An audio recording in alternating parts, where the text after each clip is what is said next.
संसद के बजट का पहला चरण जो 15 फरवरी को खत्म होने वाला था, उस पर 13 फरवरी को ही ब्रेक लग गया। मौजूदा बजट सत्र को यूं तो 8 अप्रैल की मियाद पर खत्म होना है, पर देश के सियासी मौसम का जो हालचाल है उससे इस बात के संकेत मिल रहे हैं कि शायद बजट सत्र अपनी तय मियाद को भी पूरी नहीं कर पाएगा। सूत्रों की माने तो पीएम मोदी अपने मंत्रिमंडल के चिर प्रतीक्षित फेरबदल को अंतिम रूप देने में जुट गए हैं। इस बाबत वे सहयोगी दलों से भी निर्णायक बातचीत कर रहे हैं। कहते हैं पीएम के बुलावे पर नीतीश कुमार मंगलवार की शाम को दिल्ली पहुंचे, पर मोदी से उनकी मुलाकात गुरुवार को हो पाई। सूत्र बताते हैं कि पीएम ने नीतीश की पार्टी से केंद्र में मंत्री बनाने के लिए जदयू के सांसदों के नाम मांगे थे, पर नीतीश का रवैया टाल मटोल वाला रहा। जदयू से जुड़े सूत्र खुलासा करते हैं कि इस बार शायद लल्लन सिंह का नंबर लग सकता है, क्योंकि नीतीश के खास वफादार आरसीपी सिंह को उन्होंने जदयू का राष्ट्रीय अध्यक्ष नियुक्त करवा दिया है। एक नाम नालंदा से 3 बार के सांसद कौशलेंद्र कुमार का भी चल रहा है। ये भी नीतीश के बेहद करीबी हैं, पर सूत्रों की माने तो नीतीश व्यक्तिगत रूप से नहीं चाहते कि उनकी पार्टी के किसी भी सांसद को मोदी कैबिनेट में रहनुमाई मिले। वे दिल्ली में अपनी पार्टी का कोई पावर सेंटर नहीं बनाना चाहते। बहुत हद तक ऐसी ही भावना नवीन पटनायक और जगमोहन रेड्डी जैसे क्षेत्रीय क्षत्रपों की भी है। इन दोनों ने भी पीएम से साफ कर दिया है कि वे नीतिगत मसलों पर मोदी सरकार को अपना पूरा समर्थन देते रहेंगे, पर इनके दल के सांसद केंद्र सरकार को ज्वाइन नहीं कर पाएंगे। यहाँ तक कि नवीन पटनायक ने तो अपनी पार्टी के भर्तृहरि महताब को लोकसभा उपाध्यक्ष बनाने के पीएम के प्रस्ताव को भी सिरे से नकार दिया था। सूत्र बताते हैं कि पिछले दफे आरसीपी सिंह सिर्फ इसलिए केंद्र में मंत्री बनने से चूक गए थे क्योंकि उन्हें पीएमओ से सीधा फोन चला गया था। नीतीश ने इसे अपने लिए खतरे की घंटी मान ली। सो मुमकिन है कि मोदी मंत्रिमंडल के आने वाले फेरबदल में सिर्फ भाजपा के लोगों को ही जगह मिले।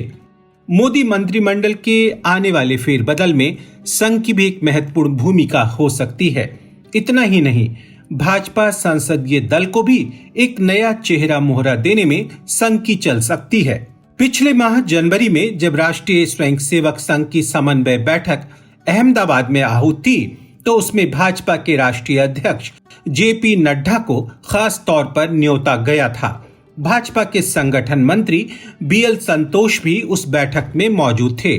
समन्वय बैठक में संघ के 25 अनुषांगिक संगठनों समेत लगभग 150 प्रमुख संघ नेताओं ने भी हिस्सा लिया था। ये बैठक 3 दिनों तक चली थी। कहते हैं इस बैठक में मोदी सरकार के कामकाज और उनकी नीतियों पर गहन मंथन चला। इसके अलावा 3 प्रमुख बिंदुओं पर भी विचार विमर्श के दौर चले। अयोध्या में प्रस्तावित राम मंदिर के लिए बड़ा फंड जुटाने के लिए क्या कार्य योजना बने, बंगाल में आने वाले विधानसभा चुनाव की ग्राउंड रिपोर्ट क्या है, और किसान आंदोलन से सरकार और पार्टी को कितना नुकसान उठाना पड़ रहा है। सूत्र बताते हैं कि इसके अलावा नड्डा को संघ की ओर से कुछ पसंदीदा लोगों की लिस्ट सौंपी गई है, जिन्हें मोदी सरकार के आने वाले फेरबदल में मौका मिल सकता है। सूत्रों की माने तो संघ ने नड्डा को भाजपा के पार्लियामेंट्री बोर्ड में भी शामिल किए जा सकने वाले कुछ नाम सुझाए हैं। सनद रहे कि मौजूदा वक्त में पार्टी के पार्लियामेंट्री बोर्ड में 4 स्थान रिक्त हैं। ये अनंत कुमार, सुषमा स्वराज और अरुण जेटली के निधन से रिक्त हुए हैं। एक स्थान वेंकैया नायडू के देश के उपराष्ट्रपति बन जाने के बाद से ही खाली है। फिलहाल भाजपा संसदीय बोर्ड में पीएम नरेंद्र मोदी के अलावा पार्टी के 3 पूर्व अध्यक्ष नितिन गडकरी, राजनाथ सिंह, अमित शाह और मौजूदा अध्यक्ष जेपी नड्डा, शिवराज सिंह चौहान, थावरचंद गहलोत और बीएल संतोष शामिल हैं। 4 रिक्त सीटों के लिए भूपेंद्र यादव, धर्मेंद्र प्रधान, देवेंद्र फडणवीस, मुख्तार अब्बास नकवी, प्रकाश जावड़ेकर, रमन सिंह, योगी आदित्यनाथ, निर्मला सीतारमण और स्मृति ईरानी के नाम चल रहे हैं।